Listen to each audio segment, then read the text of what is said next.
Donkers. I'm from the University of Duisburg-Essen in Germany, and today I'm going to talk about our project, the Dual Echo Chamber. Let us begin by introducing the concept of echo chambers. In the area in Germany where I work, there are two major football clubs, Borussia Dortmund and FC Schalke 04. Both have sworn-in fan bases that are in stark rivalry with each other. On this slide, we can observe two separated graphs of social connections between the fans, which basically represents what is conceived as the echo chamber phenomenon. Fans of both teams show the tendency to only connect to like-minded individuals, and what follows is that information from the outside does not stream into these separated structures. Thus, people are exclusively exposed to information and opinions that reinforce their existing beliefs. Now, let's make this example a bit more vivid. Meet Kevin. Kevin is 8. He was born in Dortmund and has been a supporter of the local football club since his earliest days. And in school, his classmates were, of course, also big supporters. So his social network basically consisted of kids who were all convinced that Die Borussia is the best team in the world. Let's say Kevin grows older and goes to high school in a different town. He meets new people, they get along well and become friends. At some point, they will obviously talk about sports, and it turns out that some of his new buddies are hardcore Schalke supporters. And the question now is, what happens next? Will Kevin realize that Schalke is actually just as a good team as his own, or would he rather stick to his beliefs? He has always been a fan of his team after all. Now here's the interesting thing. What many people have in mind when asked about echo chambers is an image of closed networks just like the ones you see on this slide. We all live in our own bubbles, right? However, this image implies that it would be sufficient to burst these bubbles, connect people across borders, and the problem will solve itself. In other words, in this case, echo chambers depict an epistemic phenomenon. And the basic assumption is that due to missing connections to the other community, Kevin was only informed about the awesomeness of his team and merely missed out on realizing that Schalke is equally as good. However, that's not comparable at all to what we often observe in reality. Let me show the network from the first slide again. And here we have a real-world polarized network, but still, there is a significant amount of interaction between the two. So is it really that people don't hear the other side, or is it rather the case that people don't want to hear? The problem is often not of epistemic nature, but shaped by an ideology. This is why we introduced the concept of ideological echo chambers, which are the result of collective foreclosure and, importantly, active discreditation of outsiders. This means sources are not excluded by omission, as is the case in the epistemic scenario, but rather by deliberate action. People trapped inside ideological echo chambers do not trust outsiders. In the next section, I want to talk about the influence of technology, specifically the problem of filter bubbles. Let's have a look at our friend Kevin again. This time, he is still undecided about whether to get vaccinated against COVID-19 or not, and intends to form an opinion by looking at what other users have to say about this. In the beginning, he arbitrarily connects himself with two users, one stemming from a pro-vaccine community, the other one being an opponent. In this initial state, Twitter will generate recommendations in a mixed fashion, as it doesn't know much about Kevin's preferences.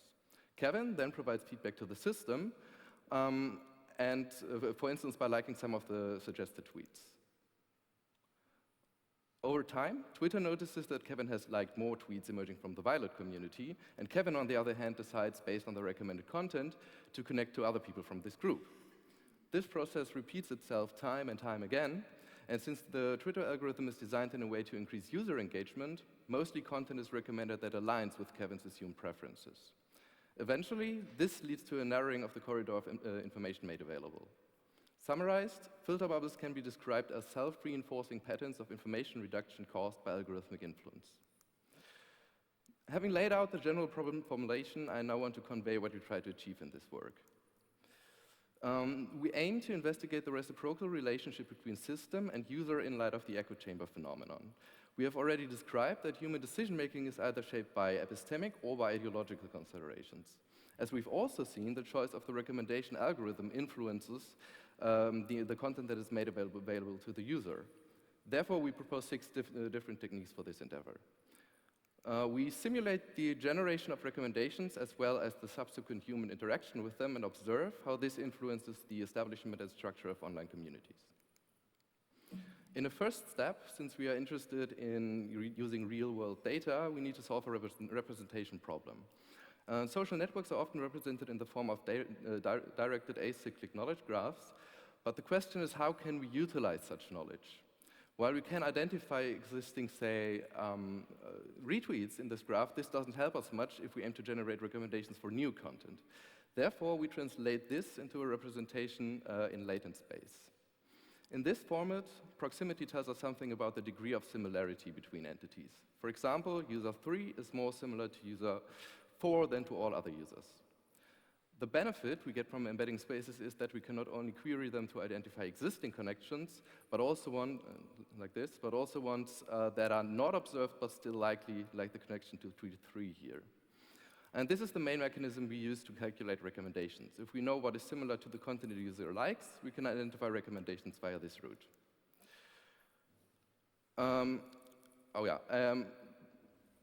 The queries may look as simple as this, but can also adopt more complex forms.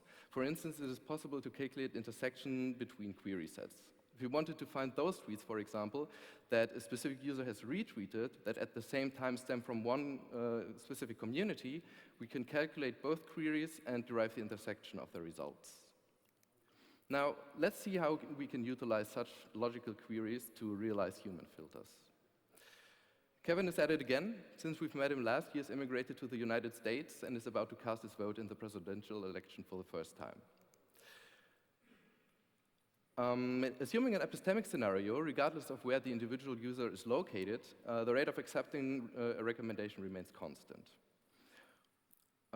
We follow this notion that close sources are preferred to more distant ones, as is done in many attempts to simulate the emergence of echo chambers. This is indicated by the radius of the white circle on this slide. In contrast, the situation for the ideological scenario is quite different. Assume that Kevin is positioned between both chambers and receives recommendations from the red one. In this case, the ideological scenario behaves equivalent to the epistemic one. If, however, Kevin were part of the blue community, his so-called latitude of acceptance when receiving recommendations from outside will be notably reduced. This is how we try to model discreditation behavior of outside voices. We achieve this by measuring the relative distance between Kevin and the respective centers of the communities. That is, the closer Kevin is located to the center of blue and the further away he is from red, the less likely it will be for him to accept the recommendation. Next up, technology filters. And I want to be very brief about this. And importantly, we are doing user recommendation first, then content recommendation. This means we are primarily in search of people who we want to connect with each other. Due to time limitations, I only... Well, I did hear you. Thank you very much. Excuse me? Shall I continue? Or is there a question? Okay, all right. Well, due to time limitations, I only show 2 of the 6 conditions. On the left-hand side, we show an approach based on the graph topology itself.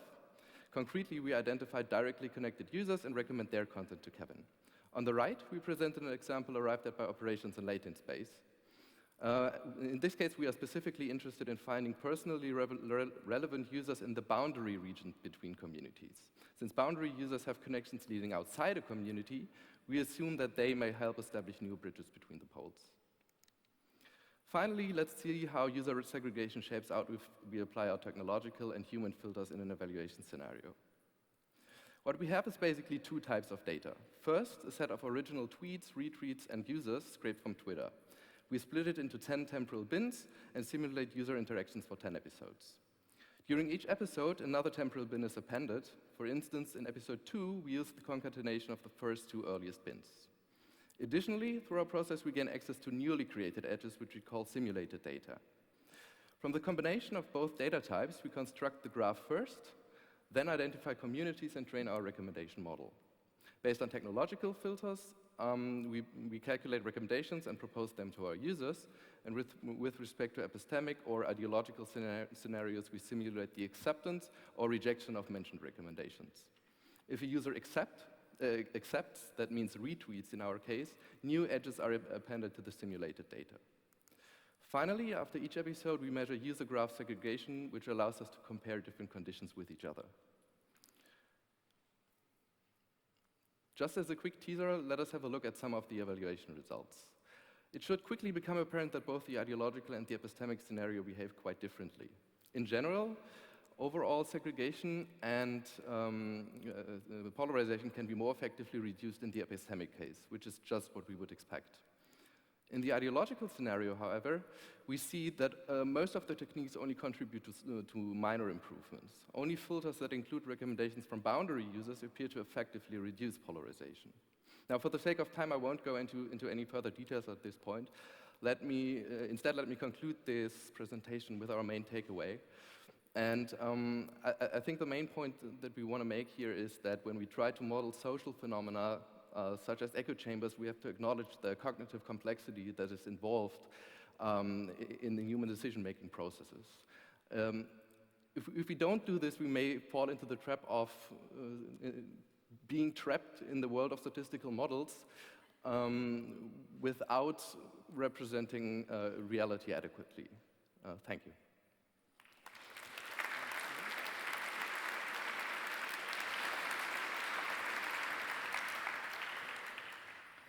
Thank you. We are still waiting for some questions online. Is there any question from the audience? Not yet. Okay. So I will start with one. You have mentioned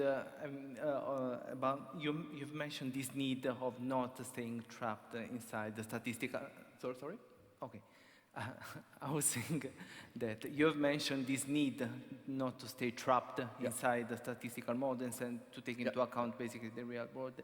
Do you have an idea, maybe, I don't know, as future work of how to consider this interplay between the need to work with models and these phenomena that exist in the real world? Yeah, okay.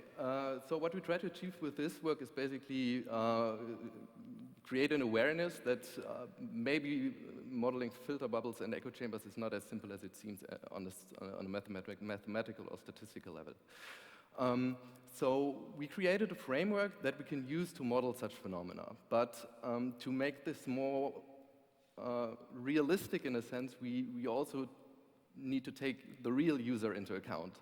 So what we try to do, or will try to achieve in the future work is basically check the external validity of our model by conducting user studies and check whether the effects that we propose in this paper actually occur in reality as well. Okay. And we have a question coming from Nava Tintarev from the University of Maastricht, and she's asking, can you tell us a bit more about how you define boundaries? How we define boundaries? So this is basically very simple. We use those users from a specific community that have connections leading inside as well as leading outside. And if these two things are given, we define them as boundary users. Okay. We have more questions online, so I invite you all to interact with the paper on the RecSys Hub, also to ask more questions and to interact with the authors. So let's thank Tim again. And